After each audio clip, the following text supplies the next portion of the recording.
Hey guys, welcome to Deal Camp, and I'm Matt Duckworth, and we're talking about today how to buy businesses safely in industries that you don't know or understand a whole lot about. How do you do that?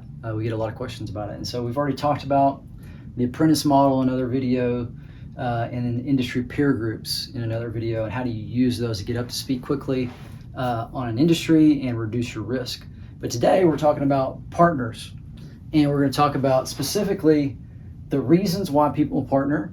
And I'm going to give you this is something that nobody knows, nobody talks about, but something I learned from a very wealthy member of the Jones family down in Texas on how they use partnerships and how it has been the reason for some of the massive successes that they've had with investments that their families made throughout like the last 100+ years. So with that, stay tuned.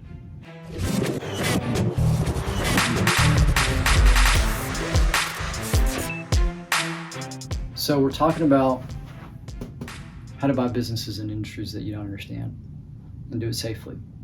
And so we've already talked about the apprentice model, industry peer groups, and now we're talking about partners. What's so great about partners? So I'm going to give you 5 different reasons why you might partner up with somebody. Then I'm going to give you this model that the Jones family came up with about 100 years ago, more than 100 years ago, that has been a source of a lot of their wealth. And so let me talk about partners. Whenever you go to a bank, let's say that you've got a deal, maybe it's a manufacturing firm, and you're asking for a loan to fund a majority of the purchase. And you go to the loan committee, the loan is presented, and the bankers are looking at your deal and they're kind of scrutinizing everything, and they're starting to offer feedback. What happens? One of the big questions that comes up is, do you have any industry experience? What do you know about this business? What do you know about this industry, right? One of the biggest mistakes that they see, or imagine, you're a banker, you've been doing this for 20, 30 years, you've seen thousands and thousands of deals, you work with really, really successful people, but you also work with people who struggle, and you get to see a lot of patterns. And what do you think are the patterns? Well, like, how do you, if you were to guess, what would be the opposite of something that you would do to be successful? It would be to do something that you don't know anything about, right? Bankers understand that as like industry experience counts for something, and we'll get into why here in just a second. So the first big test, whenever you're kind of thinking through, should I partner? Do I need to partner? Is the bank committee test. If you can't see yourself getting past legitimately, don't have what we call head trash about you being able to get a loan. It's based off of what they would read on a resume and what they would see whenever they interact with you. Is it highly unlikely that they're going to approve just you? If you don't have a ton of industry experience, the answer might be yes. You might be able to make up for that in certain ways, like maybe you're just a really successful entrepreneur who's been successful in several other areas that are similar to what you're trying to purchase, and that might get over the hump. So use this bank committee test and just imagine them reviewing the loan package and see maybe what you would say if you were investing your own money in it. So that's test number 1, and that's why it makes financing easier. That credibility matters. It also reduces workload, and this is one of the reasons why I recommend you do the bank committee test, because this is about copying versus inventing. So whenever you got somebody who, there's 2 reasons. Number 1 is whenever you got somebody who has been in the industry before, there's lots of things that they have seen. There's spreadsheets, there's processes and procedures, there's ways that they handle situations. There's all these little nuances that you just pick up over years of being in an industry that if you're not worked in it, you wouldn't know. And so you'd be inventing things, whereas copying systems that are already tested out is much more reliable, faster, easier, less energy consuming, right? You know what the outcome is going to be, so the risk on the other side of it after it's implemented is a lot lower. So we want to copy as much as possible going into a business, especially whenever we're not super familiar with it. So that's the reason number one is you get to copy versus having to invent in a new industry. The other reason is because you just got two people, and now you can kind of split duties, and the beautiful thing about it is you can sometimes split duties where you may be really good at one thing and your partner may not be good at that same thing. And so vice versa, your partner may be really good at something and you may not be very good at it. Whenever you can delegate those things, you're operating in an area of strength. So this is hugely important. You also tend to grow faster because you're spreading the load. You get to work on a lot more things, right? You only have a certain number of hours in the day. You may only be effective at some of the activities that you have to do to grow the business. And so there's a chance that your partner's good at other things. If you guys can learn how to split them, you typically grow faster. And one of the tests is time on the bottleneck. So usually in most businesses, the bottleneck's either sales or operations. So we have plenty of capacity and we got to sell more. That means the bottleneck's on sales. Most important thing to do then in that scenario is to work on sales. On the other hand, if your bottleneck is operations, you got plenty of sales. You can sell as much capacity as you could hope for. Well, then the thing to work on is your capacity within operations. And so the time that you spend on the bottleneck is directly correlated with how quickly you can elevate the bottleneck, right? So that's why companies that have partners tend to grow faster. So the time on the bottleneck test is one of the things that you can do to evaluate that. It's like, how much extra time will we be spending working on the bottleneck because I had this other partner there? If it's in operations and they're an operations expert and you're the sales expert, then you're going to be able to devote a lot of time to working on the bottleneck, right? You tend to have more fun with a partner, and there's another beautiful one because whenever you're down, they may be able to pull you up, and whenever they're down, you may be able to pull them up. And so it levels out some of the emotions of growing a business because emotions run high.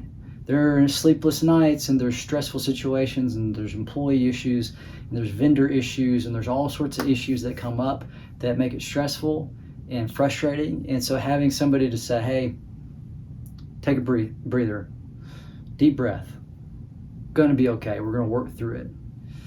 Just having somebody to prompt you can make a huge difference, because sometimes just your mindset, just shifting just a little bit makes a huge difference. So it makes it funner. The test that you can use is to think through, at the size of the business and the types of employees that are in this business, what is the value of momentum? What is the cost of losing momentum? Here's what I mean by that. Whenever you've been in a company that has lost momentum, employees are leaving, customers are leaving, things look bad, people have a tendency to become pessimistic. They have a tendency to leave. They realize, hey, the momentum shifted, it's my time to get out of here. And so you get this mass exodus sometimes of customers, employees, whatever. The value of momentum is kind of like the inverse of that. So once you gain a certain amount of momentum and you're crushing it, there's a confidence that you have whenever you're talking to, for example, new hires. You're trying to hire really key employees, having momentum, having the confidence, being able to say, hey, we're growing, I can give you some incentive comp, and they see the future with you. It allows you to get better people on board, and that momentum carries forward, right? So momentum can be really valuable depending on your opportunity. So there's an assessment that I ask you to do is, what's the value of momentum? What's the cost of losing it?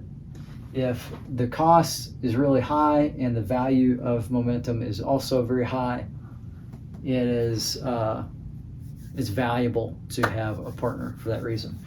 So also stick to what you're good at. This is the fifth reason that I give you. And the test is how much time you spend in your sweet spot. So if you're really good at sales, maybe it's marketing, whatever, and your partner's really good at operations, and you guys spend most of your time in those seats. You're spending a ton of time in your sweet spot. It's more enjoyable for you. You guys are more effective because you're in your sweet spot. You learn faster, you're more fluent with it. And so the business tends to grow faster, it's funner, it reduces the workload, it makes everything easier. And so the question is, you doing it by yourself versus you doing it with a partner, what's the time in the sweet spot?